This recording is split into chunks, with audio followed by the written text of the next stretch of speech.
चाहिँ हाम्रो माइला ससुरा बिरामी हुनुहुन्थ्यो, त्यही भएर नि आज चाहिँ खँडको कि के भन्दो रहन् यहाँ आफ्नै जातको धामी राखेर गर्नुभएको छ।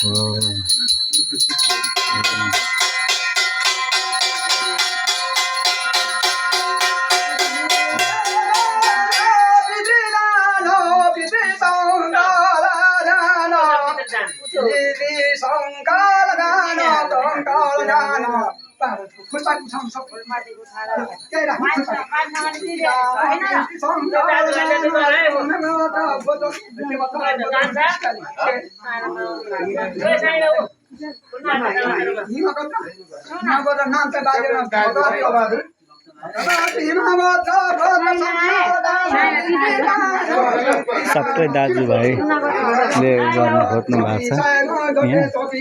यहाँको दाजुभाइ सबैजना